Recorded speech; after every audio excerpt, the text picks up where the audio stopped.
Before we begin, a note. Everything you are about to see is entirely fictional. Aeon X does not exist. She has never been built. She has never sailed. This video is a concept, a carefully imagined vision of what the future of life at sea could one day look like. Now, somewhere on the open ocean, far from coastlines, far from airports, far from anything that demands your attention, there's a different kind of morning. No traffic below the window. No city pressing in at every angle. No notification pulling you back into the rhythm of something ordinary. Just water, just horizon, and the low, barely perceptible hum of a vessel moving through the world on its own terms. This is Aeon X, 94 meters of intentional design, built to disappear into the life of whoever is aboard her, to become invisible in the best possible way, to simply be the place where life happens, and to make that life feel, without effort, like the finest version of itself. Today, we spend a full day with her. From the first light before sunrise to the last glass of the evening. Come aboard.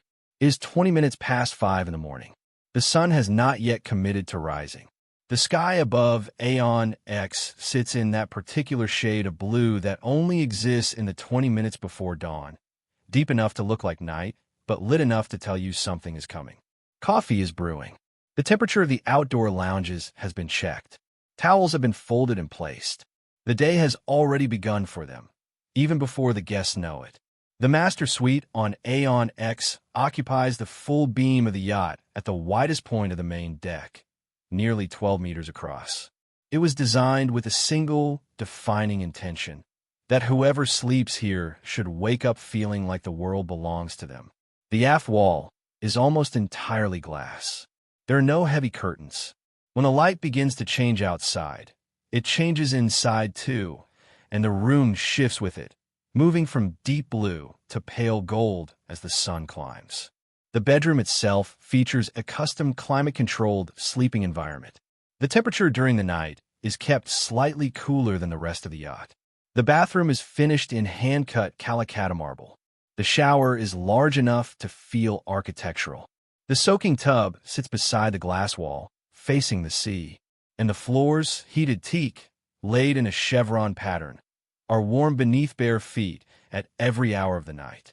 Adjacent to the bedroom, a private study, a dressing room that runs the full length of one wall, and a small private terrace, accessible only from the suite, just wide enough for a single lounge chair and a low table.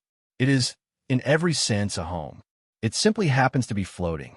By 6:15, he is on the forward deck, coffee in hand. The bow of Aeon X extends ahead of him, and beyond that, nothing. Just open water, moving softly, and the horizon doing what it always does out here, making the world feel larger than it did yesterday. It is simply the understanding, earned through years of accumulating everything that was supposed to matter, that the most valuable thing you can own is a morning that no one can interrupt. Aeon X was built, in part, for exactly this. By 8 o'clock, the main salon has come into its full morning light. Aeon X was conceived by a naval architecture firm whose philosophy is, it would be this: every space should earn its place, and no space should ever make you feel like you're on a boat. The main salon is perhaps the clearest expression of that thinking. It is open, layered, and effortlessly proportioned. There's a seating area that could belong to a private members club in any major city in the world. And the windows, on both sides, panoramic glass runs almost uninterrupted from floor to ceiling. You could sit here for an entire morning and never run out of things to look at. Breakfast is served in the formal dining room.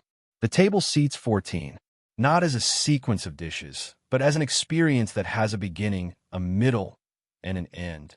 That tells a story. That makes the person eating feel, without quite knowing why, like they are exactly where they should be.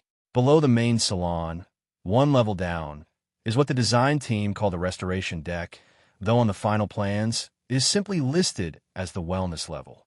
Aeon X was built on the understanding that true luxury is not only about indulgence.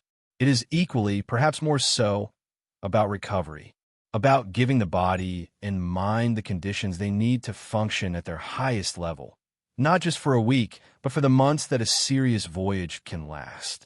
The gym is well-equipped without being excessive. Everything here has been selected for function first, and for the way it integrates into the space second.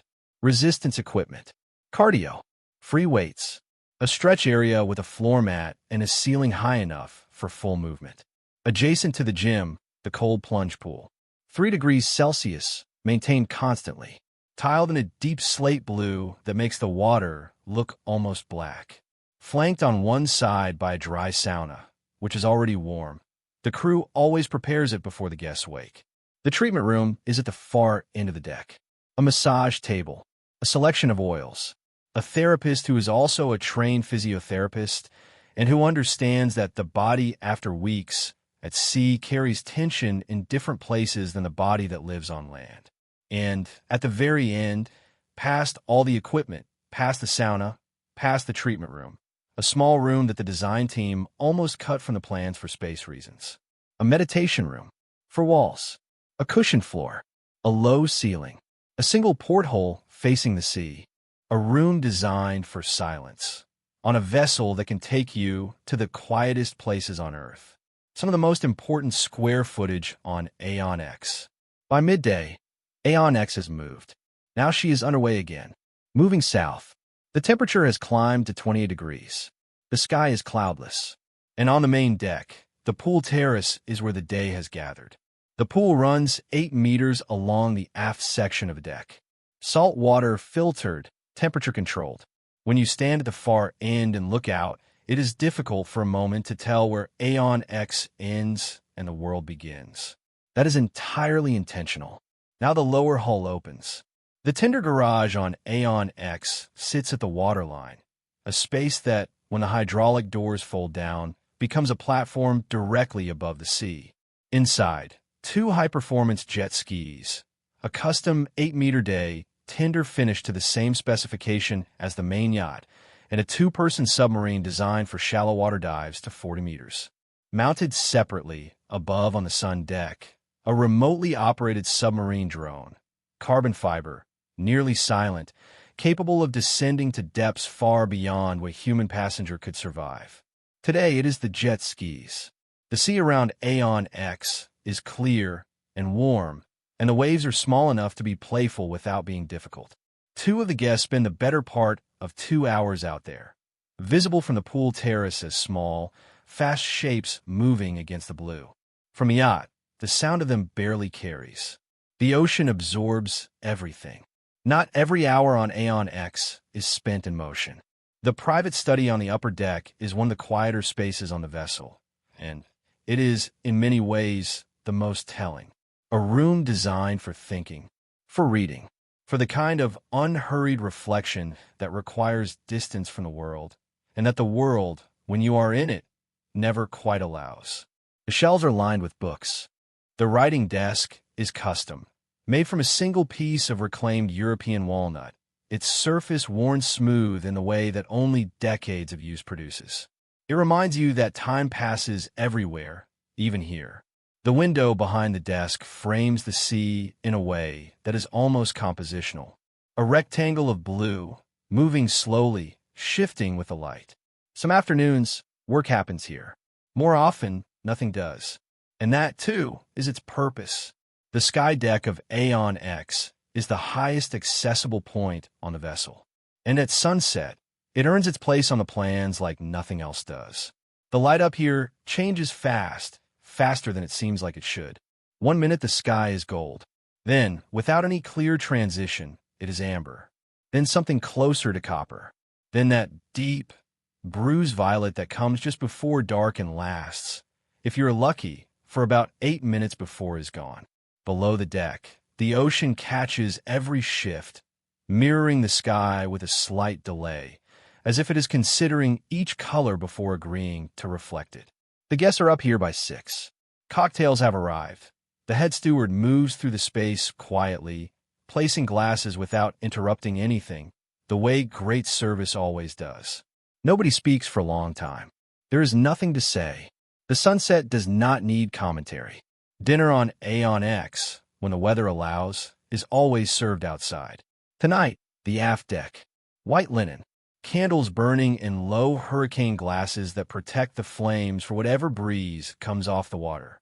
A long table set carefully with the kind of precision that tells you this crew understands that detail is not decoration. It is hospitality. Around this table, over the course of 3 hours, conversations happen that would not happen anywhere else. Away from cities, away from offices, away from the structures that shape how people speak to each other on land. Out here, the walls come down. People become quieter versions of themselves. More considered, more honest. Aeon X does not manufacture that. She simply creates the conditions for it. Later in the evening, the salon. Someone else has found a book and is genuinely reading it.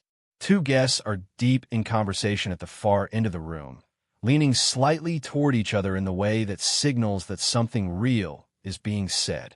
Outside the panoramic windows, the ocean is black. Not threatening, not ominous, just vast and still, and completely indifferent to everything aboard this vessel, which is somehow the most comforting thing about it. Inside Aeon X, the lights are warm. There is a version of success that expresses itself through accumulation. More properties, more vehicles, more addresses, more of everything that can be counted and cataloged and compared. And then there is this, a vessel that asks nothing of you except that you be present, that you show up and let it work. Let the space do what space, when it is designed correctly, has always been capable of doing. Aeon X is, at its core, an argument. An argument that the most refined expression of a life lived without limits is not noise and spectacle and excess, but quiet. Intention, the ability to move through the world at your own pace, on your own terms, and to bring the people you love most along for the journey.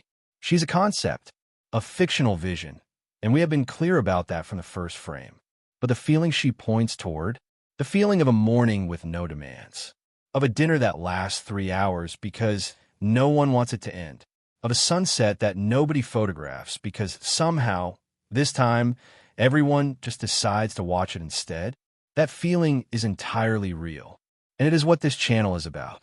Not the yachts themselves, though they are extraordinary, but the life they represent, the aspiration they carry, the reminder that somewhere on this planet, on any given evening, the ocean is calm and the light is right, and someone is sitting at the edge of something beautiful, simply grateful to be there. We will be back with another concept.